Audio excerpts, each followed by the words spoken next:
Hi everyone, welcome back to the Hollywood Actor's Guide to Surviving the Film and Television Industry. This is your host, Jennifer Lynn Warren. Let's get right into it, everybody. Let's talk about how you start your scene. Let's talk about actually starting the scene. I was watching some monologue challenges and scene challenges on the Instagram. Some of them are older, some of them are newer, but that's kind of not the point. I just wanted to watch actors work, especially actors that are still trying to make their career. And what made it really hard to watch these scenes was mostly the actors' entrances. And you could tell so many actors, I'd say about 95% of them, they have no beginning for their scene.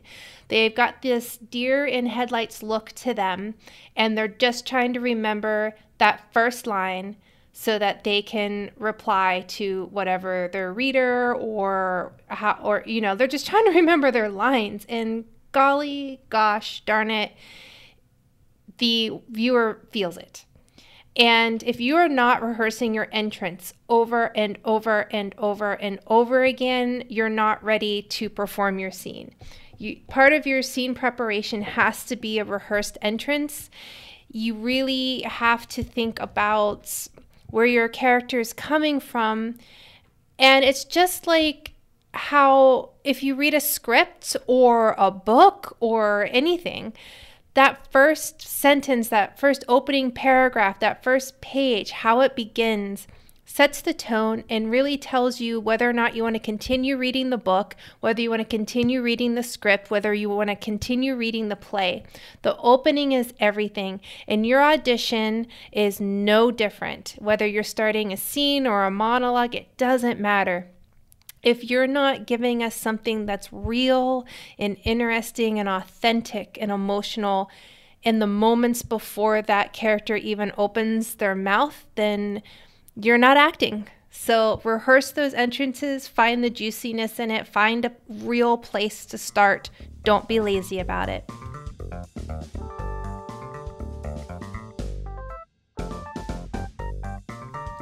We've gone over resumes on here before. Resumes. Everybody has one, right? I just want to do a little addendum to everything I had told you guys before. I'm going to talk to you about real quick what makes a great resume, because if there's any time to have a moment to clean up your resume, it's right now. What else are you doing, right? So number one, your resume needs to be easy to read. It needs to have plenty of white space. It needs to be one page long. Everything needs to be nicely organized. The line spacing should be just right. The titles, everything should be great, and the font should never be too fancy. So many of you guys waste time obsessing over what font to use. And it's not that important. Who cares if you use Times New Roman versus anything else? But it should be easy to read. Some of us, if we're casting something, we're getting older, guys. Not all of us are 20. It's hard for us to read small print. Don't make it hard on us. Number two, your resume should tell a story. It shouldn't be every single acting credit you've ever done. It should be a story about your journey as an actor, and it should also kind of be a hint of like where you want to go next. So for instance, if I am going in for a horror movie, I make sure all of my horror credits are on there and the type of horror I like to do and things like that. So I cater my resume differently for that than, let's say, if I'm going in for a sitcom, then yes, I'll have my more impressive horror credits on there just because you want your impressive credits, of course, on your resume. But then I'll add my comedy on there to show that, yes, I have done comedy, etc., etc. It's not a compact list of literally everything that you have done. Number three, it should be like a list. Think of it as like a list of accomplishments rather just roles that you've been responsible for. And casting directors want to know whether you're an above average candidate as an actor who's capable of delivering quantifiable results. And your resume is a way of proving that you are. So it's always better to highlight your best stuff by detailing your most impressive accomplishments, but that doesn't just mean your most impressive credits, that also means your most impressive training. Number 4, I shouldn't have to say this, but I do. Your resume should tell the truth. Everything should be believable, and you best believe that casting directors go to your IMDb and talk to other casting directors about credits to make sure that they are true. So as soon as they figure out you're lying, they're not going to bring you in. So why risk it? Number 5, don't make any cliche claims on your special skills. Like, I don't want to see anything generic down there like good at accents. Really? Are you really good at like a South African accent? I've said it again. I'm going to say it again and again and again. Be specific. The more specific you are in your special skills, the more likely they are to believe you and trust you. And number 6, get your resume out there. A lot of you are like always sharing like headshots and stuff, but what if you actually started sharing credits on your social media? Remind people of things that you've done that you're proud of.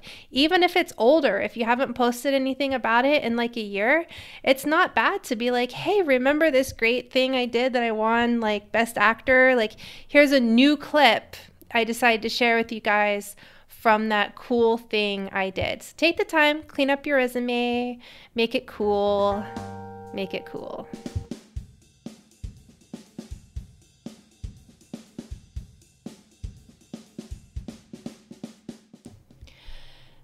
And finally, and perhaps most importantly, today we're going to talk about nonverbal communication. There's so much here that can be unpacked, so I'm going to hope that you go down your own little path of discovery.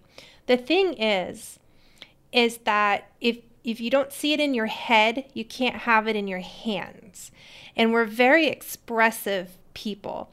Over 80% of our communication is expressed non-verbally. And when you know how to unlock and tap into the secrets of like people's nonverbal cues, you can work that into your acting, and you'll always have an advantage in any audition or performance. If you can master nonverbal communication, you can take your skills to the next level. There's lots of body language experts out there. My favorite is Linda Clemens. And she's definitely not like an acting coach, right? But she does teach people even in like the TED Talk realm of like how to use their body to communicate to the audience. And when you communicate to the audience in a way that also is physically communicative, then you can actually gain more trust and people are more likely to listen to you.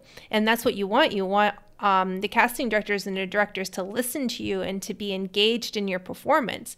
Does that mean like move around a lot? No, but it is about learning what kind of cues we do give off with our body, with how we breathe, how we're standing, how we squint our eyes. These are all physical things that we do. And when you're building a character, when you know how we communicate with our bodies, then there are ways that you can manipulate it. So if somebody is saying one thing and meaning something else, you can use your body to portray that, and you can play that scene with so much more power. So that's it. That's all I have for you guys today. So short and sweet. Be safe out there, break a leg, and remember, you are not alone.